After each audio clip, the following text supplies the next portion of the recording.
Hey guys, I really wish that I had more content for you. Um, this is going to be July's. We'll call this July's, and next month I'm not sure.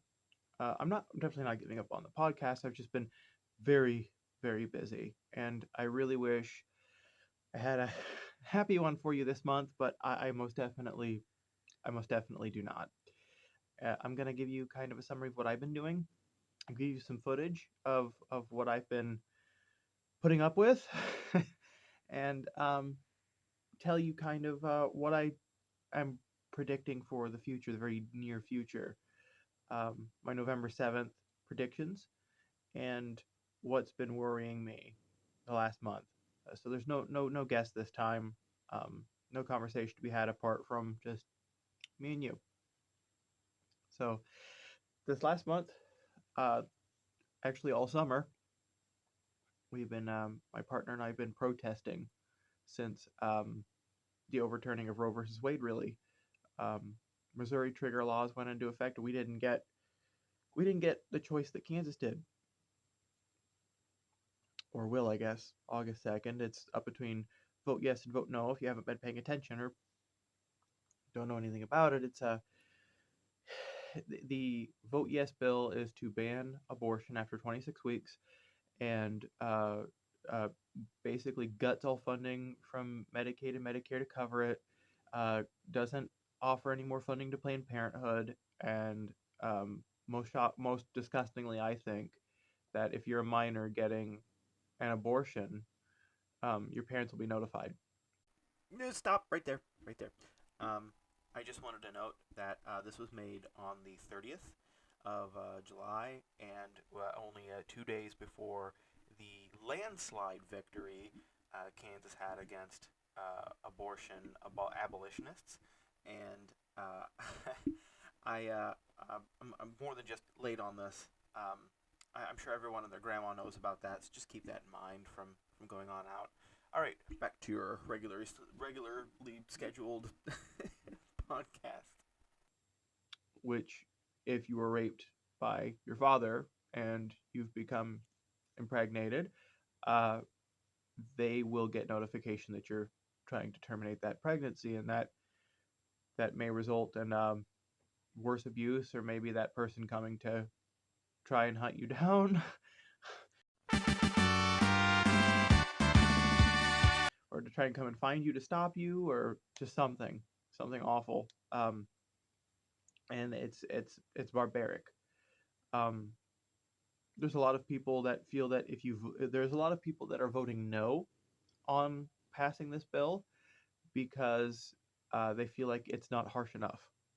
A lot of it is um, pro-abortion, pro just complete abolition, just no abortion whatsoever, with absolutely no considerations, no exceptions for incest or rape. And uh, it's one thing to get past this bill, but if the abolitionists have it their way, they won't stop fighting for it, and it's not looking like it's going to stop anytime soon. 4th of July, I went to Women's March, and we it was in I believe Overland Park in Kansas, and we had marched around, I want to say, a couple city blocks. After a few hours of standing in the park protesting, um, uh, I was marching up and down the street both sides, screaming in a bullhorn. The first time around, I went to Clinic Defense is where I really started. So 4th of July, I went to Women's March in Overland Park, Kansas. Before that, I started up with Clinic Defense maybe 2 weeks before that, 2 Saturdays before that. The Sunday after the first Saturday, so a week before Women's March, 4th of July, as a week before 4th of July, I went to protest in Leavenworth, Kansas. Um, and I was standing in solidarity with a friend who had been slut shamed by a Kansas State representative, Pat Proctor, who whose constituents thereafter harassed my friend Katie in Walmart, in public, on social media, and we just it was just to stand out there and be like, how dare you, as a politician, not only slut shame but sick your constituents on someone who's supposed to be someone you're representing. And the Monday after that, I had showed up to his town hall meeting with a friend of mine who was to show up and hold him accountable for his legislative decisions, especially not cutting the food tax for veterans. He had the option to cut it right away, and he chose to gradually cut it, but didn't. It doesn't have a time frame. There's not really any way of knowing how long it's going to take before those things come into effect. He's not been honest about any of it really. Um, and when we showed up, it was just to show up to be in support of the Roe versus Wade legislation that he's a abolitionist type, a pro insurrection, Trump backed politician. Of course, when I sit down, the first thing he brings up is Leah Thomas and how trans people are ruining sports for their respective categories. But we're not talking about trans men. Of course, we're talking about trans women specifically because of Leah Thomas. And when I had approached him with about muscular atrophy, he didn't quite care for that. Atrophy? Yeah. She puts a little fork grooves in like I'm on that. Well, there's no other way. Okay. And with hormone replacement, there's a process like going through a second puberty. And granted, female puberty gives me outer that allows me to not feel mental anguish, not being able to recognize myself in the mirror, right? And I feel like without adequate health care, trans-affirming health care coverage or options, or be it public or expanded to on Medicaid or Medicare, a lot of those people, the kids are not going to be able to have that, right? They're going to be able to have. They're not going to be given the health care they need in order to perform as their what are we going to do? How do I put this? Kids that are allowed to interact with the gender that they identify with, they experience a much less likelihood of suicide. I apologize, I have autism, so turning headwords into downwards is very difficult. I'm saying that these kids that are allowed to express themselves without that sort of othering, they're much less likely to have thoughts of suicide. So banning trans kids that have gone through 13 or even at any point in college, very college, like they're not already on HRT, so like they can jump in with a certain amount of estrogen not in the system. If I was a man, I had never had HRT and I put on a dress and I ran into a lot of women's sports, they wouldn't go, oh, well, you're a woman, now you're allowed to participate. So I feel like working to be against that isn't exempt, isn't something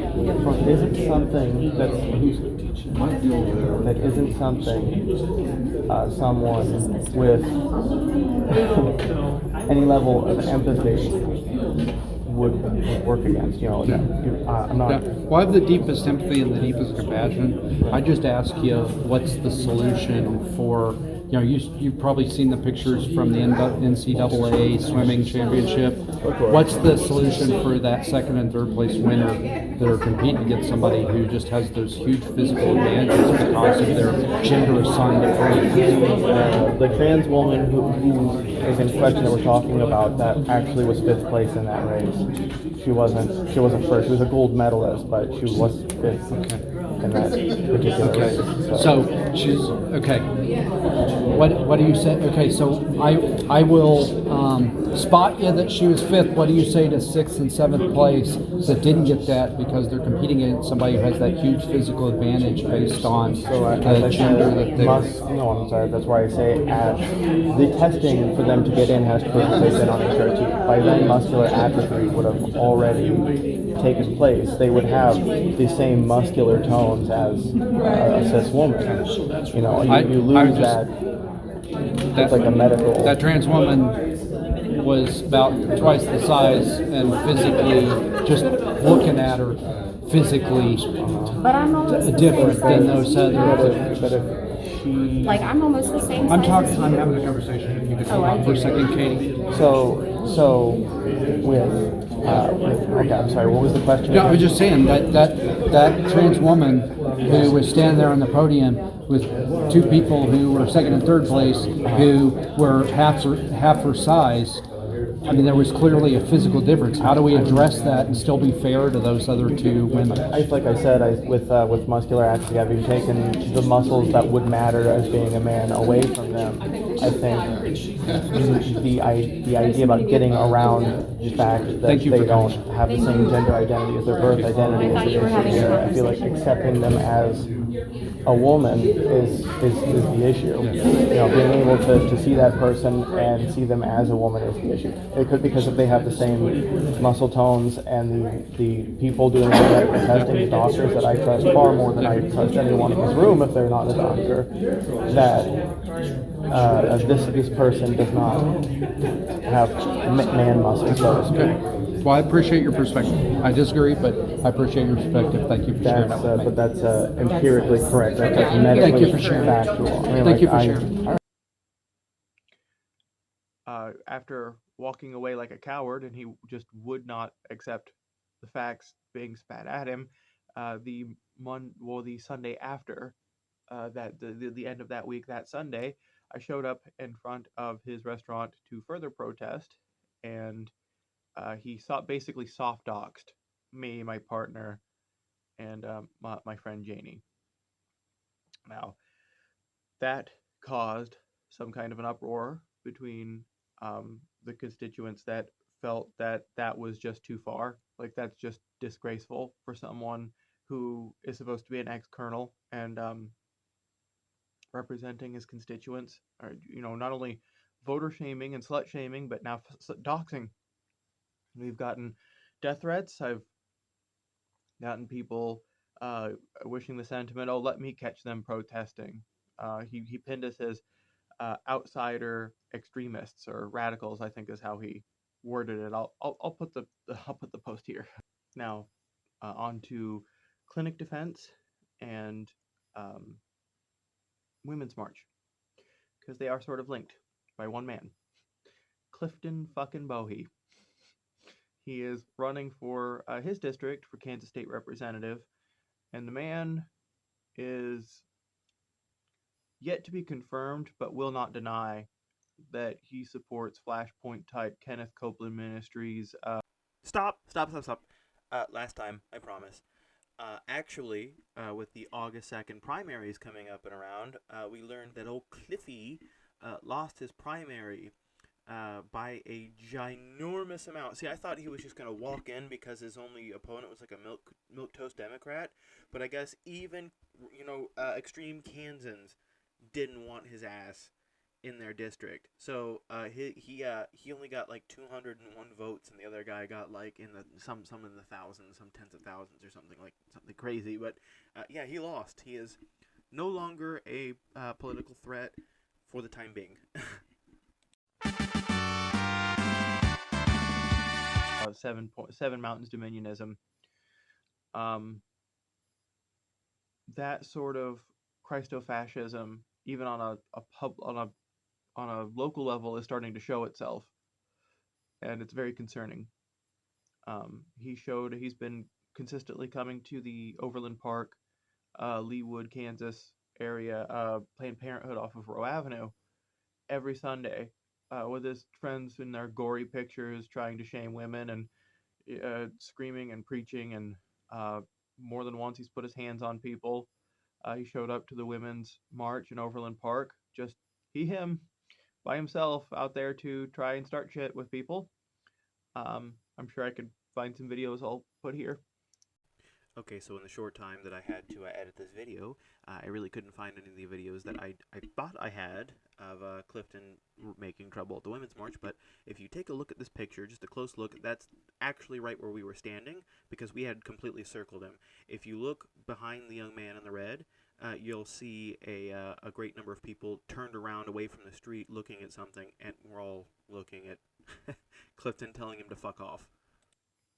And it opened my eyes to something that, like I said in the last month's podcast with Faith Rivera, it all starts with local politics. And that's concerning. That really is concerning. November 7th is a very scary date for me. And I feel like it should be for anyone, November 7th. It is, for me, either the beginning of the end or the staving off of another Christo-fascist attack. And this is going to sound very conspiracy theory-ish, but I'm going to put articles, links, things in the description, as well as show you guys what I mean in while I'm talking. um, so last month, I want to say June 28th, or I should say almost 2 months ago, uh, uh, there was the Road to Majority conference attended by people like Sean Hannity, Nikki Haley, Lauren Boebert, um, Tim Ryan, or I think that was his name, yeah, Tim Ryan, the governor of Florida, Donald Trump, and a few other key figures. And the main theme of this Road to Majority conference, funded by or hosted by the Faith and Freedom Coalition, was Seven Mountains Dominionism. Now, shortly after this, Lauren Boebert goes on to Fox with, of course, Sean Hannity, and they both go on and on about how the separation of church and state is bogus and that the church needs to be leading the country. Why this is concerning isn't just because this is just one rogue. This isn't one. This isn't just one single opinion. This is the majority of GOP opinion. It seems that the separation of church and state needs to be, or at least the Donald Trump side of the GOP, sorry, needs to be completely eradicated. Um, Now, Seven Mountains Dominionism, if you're not familiar with it, is a movement started by Flashpoint and Kenneth Copeland Ministries. Now, there was a Flashpoint conference not soon after the Road Majority conference, where they had like a mega church full out proudly reciting the Watchman's Decree. Scary shit. And then the Road to Majority conference has sitting politicians also proudly reciting this and wanting to live by it, and uh, uh, um, they are ready to perpetuate it and give hands up to anyone who wants to get into local or even federal politics that support this doctrine. Now, as far as executive power goes, um, the next biggest thing on November 7th that I'm going to have to look for is the implementation of independent legislature doctrine. Now, say those awful 6 justices are looking to take executive voting power out of the hands of the populace and put it directly into elected officials' hands. So even if the Electoral College comes out with a president, the Congress and Senate can go, actually, we don't like that president. We're going to vote. We got a guy. And November 7th is going to make or break whether or not the Senate and Congress are given majority to the Republicans. Republicans take majority back in those houses. Once if they do that, and in 2 years, it's game over. They'll have the court, they'll have presidency, probably permanently, and the Senate and the Congress. And it's clear that the police force is infiltrated by these Seven Mountains Dominionists. The media will have hold. It's going to cause a civil war, personally. And the reason I've been looking so closely into this is because trans people are these Christofascists, should I say, Jew crew. Um, 4 days after the overturning of Roe versus Wade, the Alabama Republican Party, or I don't remember exactly who it was. I'll look for it and put it here or link it in the description. That 4 days after the overturning of Roe versus Wade, they cited the Dobbs overturning, the Dobbs quote that um, they have the right to forcibly detransition all trans youth in the state. Texas is already hunting down parents like dogs with trans kids. They tried to take their kids away um, for the trans ordeal. I'm pretty sure Tim Ryan or Tim Scott, I can't remember his name, the either the governor or representative for Florida, unveiled his 12-step program to take back the country by triggering the libs.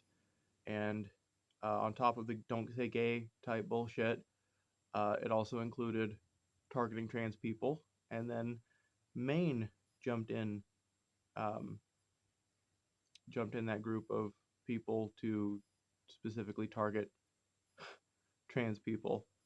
Um, they're starting up their own don't say gay bullshit. um, Man, so since that march, since being soft doxed by a local politician, um, and doing clinic defense, I feel like I've seen the current state of our local politics, and it's getting wild. I mean, Saturday, or sorry, I should say Thursday, I was out doing clinic defense, sort of, sitting out and redirecting traffic. I have a sign that says, like, Planned Parenthood is the next right. The establishment here is to trick you, because there's a Planned Parenthood, and then right next to it is an abortion information center funded by churches and right-wing politicians to try and lure people into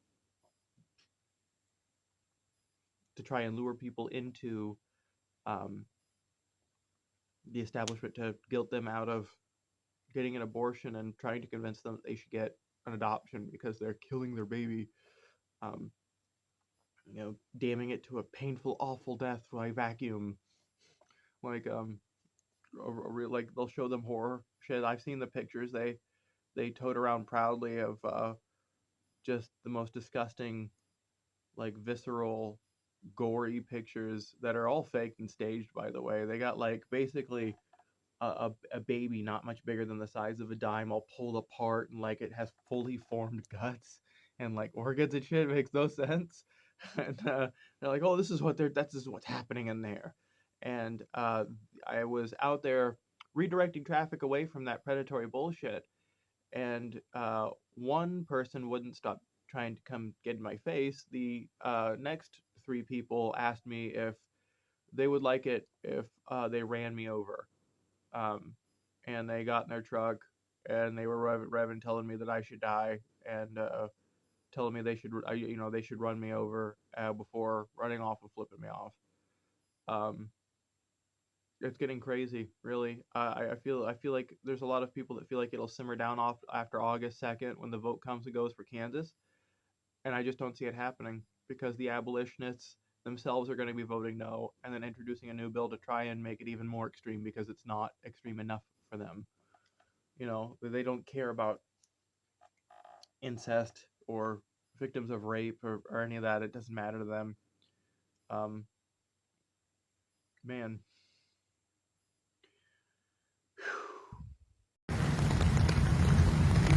I think some people across the street just threatened to run, asked Rachel if they mind if they run her over, which is really stupid.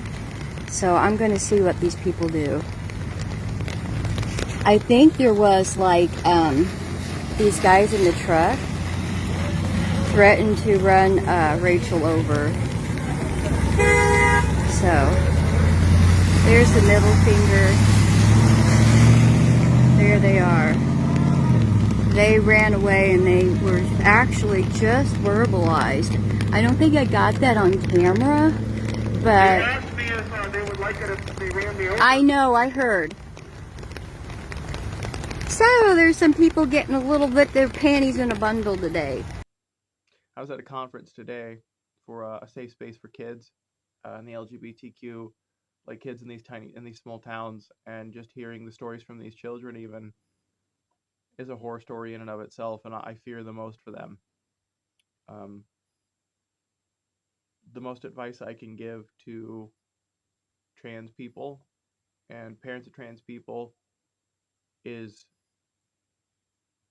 to arm yourselves with as much protection as you possibly can. And you know that may not even necessarily mean guns. That you could get. I've got my whole get up, and it's not because I want to be militaristic. It's because I feel like I know what's coming. I feel like being trans makes me a target at protests. We've had 4 mass shootings in the last 3 months. At the time of this video, fueled entirely by like the Great Replacement theory, and a lot of moral outrage has been placed on trans people. Get out! Come here and have a debate with us. We're running My away. body, my choice. Guys. Two of those shootings, specifically Uvalde and the 4th of July shooting, have been like by Candace Owens. They've tried to pin it on trans people, and so when it comes to November 7th and the possible Christo-fascist uprising that they are being very loud about now, um, it'll be us they come for first. Now, I've been telling people like I don't want to do this. I'd be much rather playing Magic the Gathering or playing on my computer or something and not investing into whether or not I'll be able to live the next 10 years. I wish we had as many gun deaths as Japan, like 10 a year, if that, and we had a functioning police system and a functioning government that wasn't being attacked by Christo-fascists right now, being tried to be actively overtaken and infiltrated from the inside out, and we have Democrats that aren't doing anything about it. There's no pushback. I don't know what's going to happen in the next 5 or 6 years. And I'm sorry that this particular episode was so bleak, but man, this last month.